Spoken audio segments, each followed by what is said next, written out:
Hello everybody, this is Jeffrey Wayne, also known as Any Kid 811, and the topic of the day is going to be Khemet, the black people.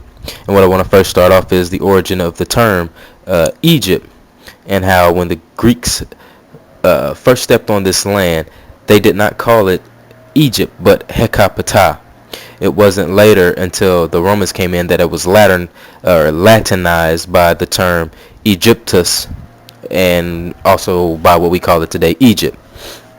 Now, the big question is, were these people black, and is there evidence showing that these people are black? Well, my first frame of reference is, of course, going to be the Bible and what the Bible says about these people being black. So we're going to first turn to Genesis 10 and 6. Where it distinguishedly talks about the sons of Ham. And it says, the sons of Ham were Cush, Mizraim, Punt, and Canaan. Now, if you have a New International Version of the Bible, then it won't say Mizraim. It'll actually say Egypt. Okay? And what we want to establish is the term Ham and how this term is interchangeable with the term that the Egyptians called themselves, which is Cam or Kemite or Kemetic or Chemetians, whatever you want to call it. And I'm going to dive into the Middle Eastern pronunciation of the H. All right. And in Hebrew and Arabic pronunciation and transliteration conventions, it says this about the H. A guttural sound made deep in the throat. To Western ears, it may sound like the CH in lock. In Arabic, there are several letters that have similar sounds. Examples, Hanukkah. Alright, formerly, this sound was often represented by CH, especially in German transliterations of Hebrew. Thus, Hanukkah is often rendered as Hanukkah, for example. In standard Hebrew, it is often hard to hear the difference between het, H-E-T, and Kaf, K-H-A-F. So I'm guessing that het was actually pronounced ket. Alright, so that's just the idea of how the H is interchangeable with the K. Alright, and we're going to also use a reference by Gerald Massey, who speaks on this term as well. And we're going to go to his book, The Book of the Beginnings, Part 1, on page 4. He says, Egypt is often called Cam, the black land, and Cam does signify black. The name probably applies to the earliest inhabitants whose type is the Cam or Cam, spelled H-A-M, of the Hebrew writers. Okay, and that's what he has to say about the term. So the term not only talked about the body of land, but it also talked about the inhabitants of the land. So now that we know that the H and the K is interchangeable, then it's pretty relevant to say that instead of saying Ham or Hamite when we're talking about the Bible, it's more accurate to say Camite, because the Bible is supposed to be a Hebraic translation of the book, so it's actually Camite, and it distinguishes a black nation. Alright, once again, let's try to continue with the question as were they black? Is there any evidence that shows that these people were black or African? Of course there is. And my first form of reference is going to be Wallace Budge.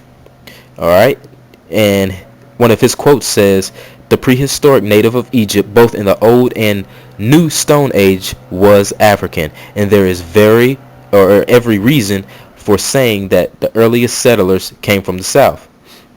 There are many things in the manners and customs and religion of the historic Egyptians that suggest the original home of the ancestors was in a country in the neighborhood of Uganda or Punt, and this is in a book called Egypt by Wallace Budge. Alright. He also says in his book Hieroglyphic Dictionary, the ancient Egyptians were Africans, and they spoke an African language, and the modern people of eastern Sudan are Africans, and they speak an African language. Alright.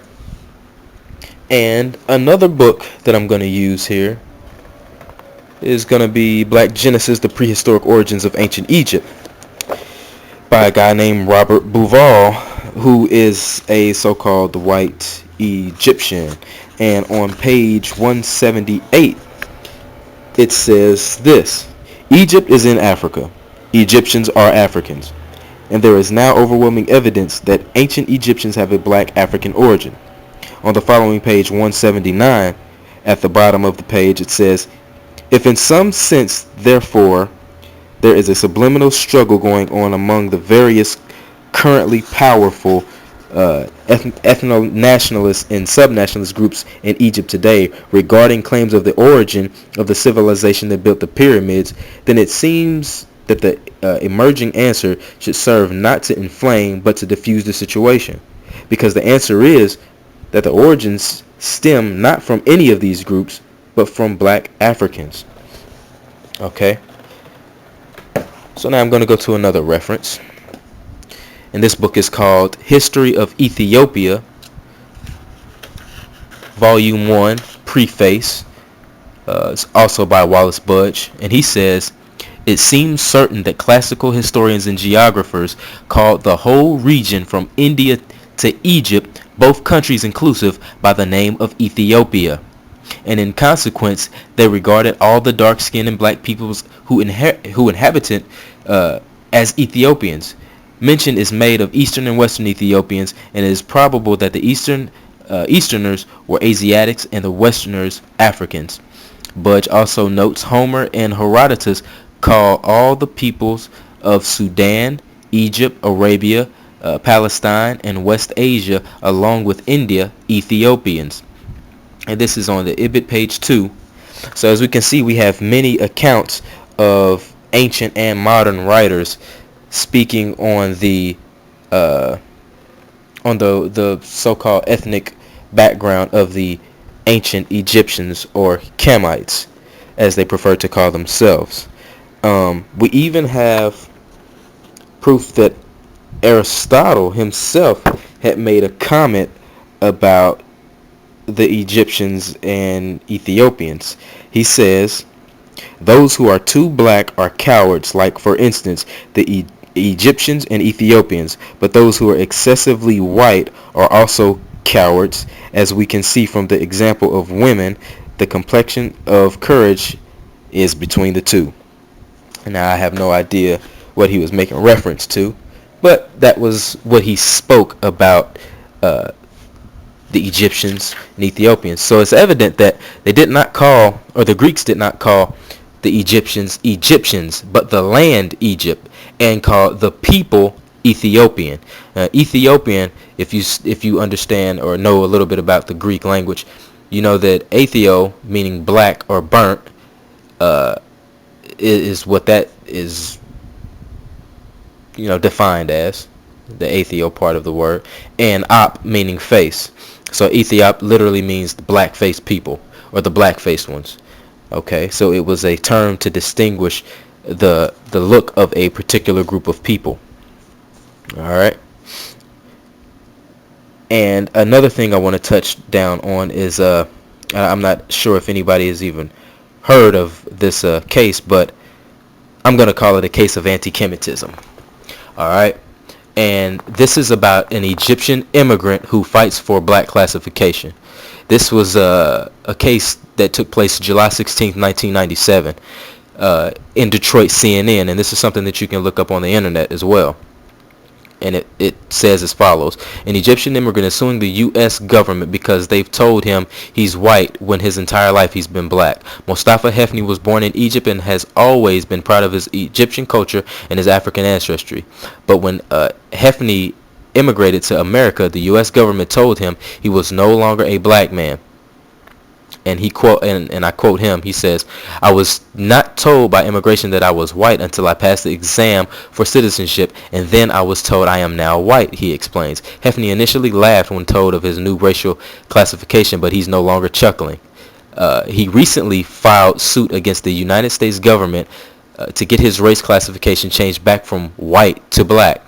He goes on to say, it hurts me. It definitely hurts me, Hefni says. It hurts me because I am unable to reconcile my reality as a black person. In addition to the emotional hurt, Hefni says that when the When the government changed his race, they also changed his social status. Definitely, I would have more opportunity for advancement and even for hiring had I been considered black, he says. I was prevented from applying and requesting positions and other benefits for minority persons because I knew I was legally white. One of the problems with the naturalization process, in Hefney's opinion, is that race is classified by geographic location and not ancestry. That's part of the immigration process his lawsuit hopes to change. The lawsuit targets Directive 15 of the United States Office of Management and Budget. The directive defines black as a person having origins in any of the black racial groups of Africa. A white person is defined as having origins in any of the original peoples of Europe, North Africa, yeah, right, or the Middle East.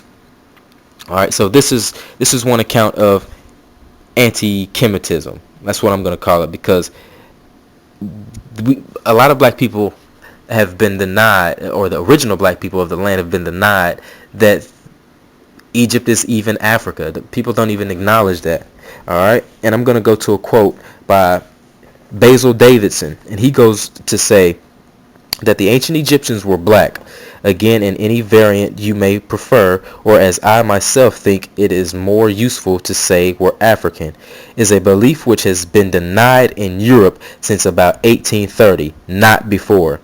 It is a denial, in short, that belongs to the rise of modern European imperialism. And this is Basil Davidson's reviewing of Martin Bernal's Black Athena. Okay. And I know even Volney, I want to say Volney had spoke on this same topic, and I'm going to quote him as well.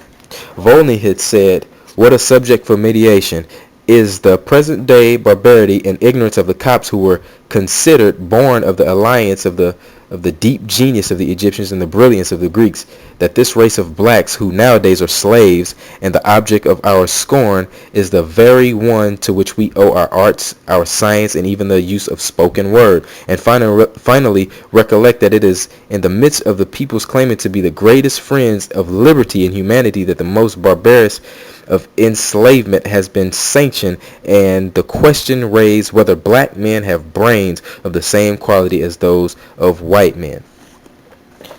And I attribute that quote to people who say, what does ancient Egypt have to do with you, African Americans? Okay, it has a lot to do with us. In fact, I'm gonna quote someone else. And this is Sheikh Anta Diop in his book, The African Origin of Civilization, Myth or Reality. And on page 179, Peopling of Africa from the Nile Valley, it says, West African legends report that blacks migrated from east from the region of the Great Water.